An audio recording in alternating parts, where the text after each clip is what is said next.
تو سب سے پہلے ہم چلتے ہیں ایران. پچھلے دنوں جب نیتن یاہو گئے امریکہ کے دورے پر تو امریکہ نے ڈونلڈ ٹرمپ نے ان کی موجودگی میں اچانک اعلان کیا کہ میں ایران کے ساتھ براہ راست مذاکرات کرنا چاہتا ہوں. اور جن لوگوں نے اس کے بعد نیتن یاہو کی تصویریں دیکھی ان کو لگا کہ ان کا کچھ تھوڑا سا منہ لٹکا ہوا ہے، جیسا ہمارا تھوڑا سا کبھی کبھی لٹک جاتا ہے. تو ان کا منہ اس لیے لٹکا ہوا تھا کہ ان کو یہ توقع تھی کہ ایران کے ساتھ مذاکرات نہیں چاہیے، ایران کی تباہی چاہیے. جو اسرائیلی پرائم منسٹر ہیں وہ بنیادی طور پر ایک روگ اسٹیٹ کے ہیڈ ہونے کے ناطے ان کی پوری کوشش رہتی ہے کہ جو ان کے آس پاس ممالک ہیں وہ تو ان کے حصار میں رہیں اور ان کے بالکل جس کو کہتے ہیں نا کہ سیکنڈ سٹیزن کے طور پر ان کی تابع داری کریں. اور ایران جو ان کو کبھی کبھی آنکھیں دکھا دیتا ہے وہ بالکل تباہ و برباد ہو جائے. آپ دیکھیں کہ جی ایران کے اندر جو اس طرح کے سائبر اٹیکس ہوئے جس میں ان کے نیوکلیر فیسلٹیز کو نقصان پہنچا، پھر ان کے ایک جو نیوکلیر چیف تھے ان کی وہاں پہ شہادت ہوئی، اس کے بعد جو وہاں پہ حماس کے لیڈر گئے ہوئے تھے وہ اس حملے میں شہید ہو گئے. تو ایران کے اندر بھی یہ سارے کے سارے اٹیکس ہوتے رہے. ان کے پس منظر میں پیچھے آخر میں کڑیاں جا کے ملتی ہیں اسرائیل سے. کچھ اسرائیل مانتا ہے، کچھ اسرائیلی میڈیا ڈائریکٹلی اس چیز کا کریڈٹ لیتا ہے کیونکہ انہوں نے الٹیمیٹلی اپنے لوگوں کو بتانا ہوتا ہے. تو اب جو ایران کے ساتھ مذاکرات ہو رہے اس میں امریکہ یہ چاہے گا کہ جو 2015 میں ڈیل ہوئی تھی ان کی نیوکلیر کی جس میں سے ٹرمپ صاحب بعد میں واپس نکل گئے تھے، تو وہ چاہیں گے کہ اسی پیٹرن کا کوئی معاہدہ ہو جائے. ایکچولی جو پہلے معاہدہ ہوا تھا اس میں یہ تھا کہ ایران جو نیوکلیر اس کی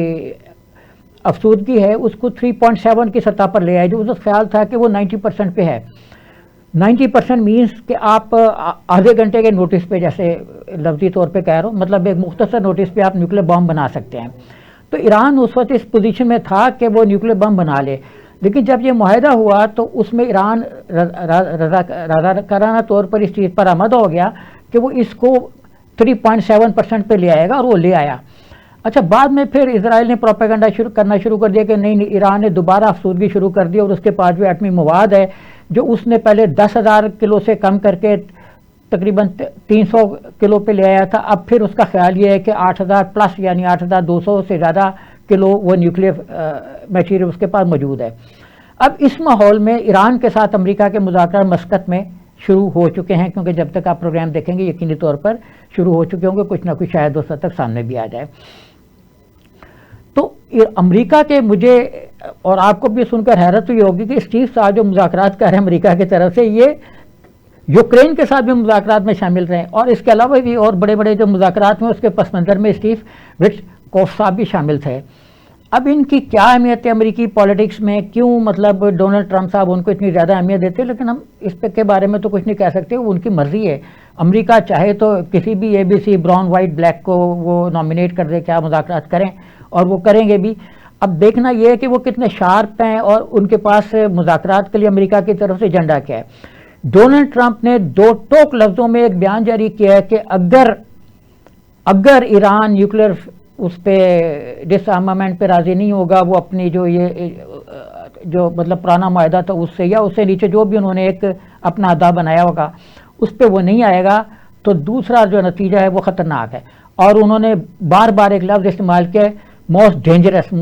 ایران کے لیے یہ بہت ڈینجرس ہوگا کہ وہ موجودہ سطح پہ یا اس سطح پہ خود کو لے آئے جس کو وہ اپنے طور پہ چاہتے ہیں، اور جہاں امریکہ لانا چاہتا ہے وہاں نہ آئے تو اس کے نتائج ٹھیک نہیں نکلیں گے. یہ ڈونلڈ ٹرمپ کا رویہ بار بار دھمکی آمیز ہے. لیکن وہ کر کیا سکتے ہیں، یہ ظاہر ہے انہوں نے کچھ نہ کچھ تو پھر اسرائیلی وزیر اعظم کے ساتھ ڈسکس کیا ہوگا کہ کس طریقے سے پھر ایران کے ساتھ ڈیل کیا جائے گا. ایران کے ساتھ جو پچھلے مذاکرات ہوئے تھے 2015 میں، جس میں یورپی یونین کے ممالک بھی شامل تھے، اس کی بیسک ایران کی کامیابی یہ تھی کہ امریکہ کو آنکھیں دکھا دی تھی ارد گرد کے سارے ممالک نے، پاکستان کے سمیت. امریکہ یہ چاہتا تھا کہ ایران پر حملہ کرنے کے لیے کوئی اسلامی ملک اڈے دے. ڈائریکٹلی تو امریکہ اٹیک کر نہیں سکتا، اسرائیل کی طرف سے بھی اس طرح سے میزائل کو آ نہیں سکتے، اس کے لیے ایئر اسپیس چاہیے مختلف ملکوں کی. اور یہ ایئر اسپیس 2015 میں یا اس سے پہلے امریکہ کو نہیں ملی. پاکستان سے بھی انہوں نے بات کی، اس وقت بھی یہاں پہ جو حکمران تھے، ایون یہ معاملہ مشرف دور میں بھی اٹھا اور مشرف نے بھی صاف انکار کیا. جب آپ کو یاد ہوگا کہ ان کے دور کے آخری حصے میں بڑی خبریں آتی رہیں مارچ میں اور اپریل میں کہ ایران پر حملہ مارچ میں ہوگا، ایران پر حملہ 7 مارچ کو ہوگا، 10 مارچ کو ہوگا، اپریل میں ہوگا. اپریل کی بھی تاریخیں آتی رہیں اور وہ تاریخ بھی شاید آئی ہوگی جسے اپریل فول کہتے ہیں. تو اس وقت امریکہ کافی فول بن گیا جب اسلامی ممالک نے کہا کہ آپ ڈیفنس کے لیے ہم آپ کو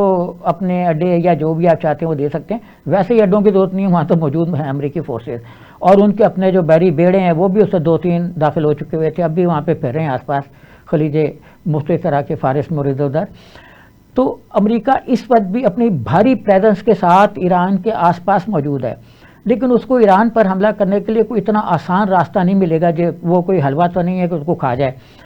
اس لیے مطلب اس کو کسی نہ کسی اسلامی ملک کی ایسی مدد چاہیے جو ایئر اسپیس اٹیک کے لیے دے۔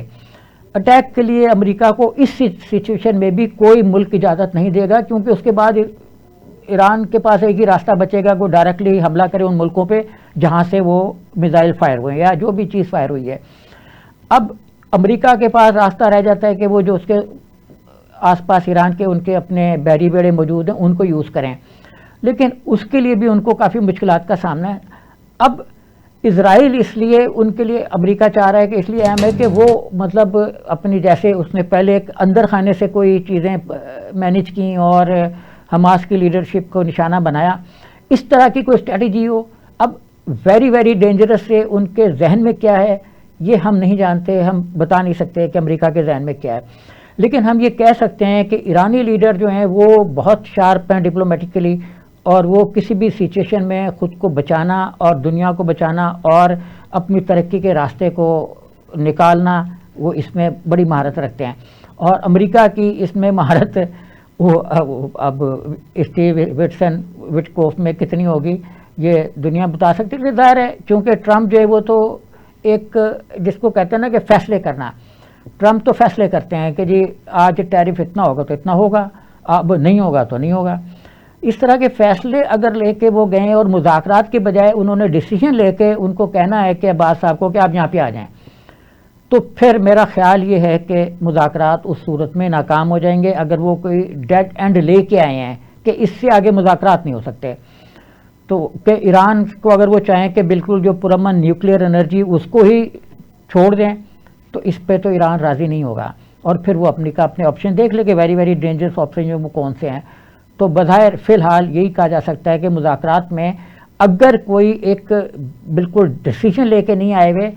تو پھر تو مذاکرات آگے چل سکتے ہیں اگر لچک ہے۔ اگر ایران کے نیوکلیئر پلانٹ کو زیرو پہ لانا ہے تو کامیابی کا سرے سے کوئی امکان نہیں ہے۔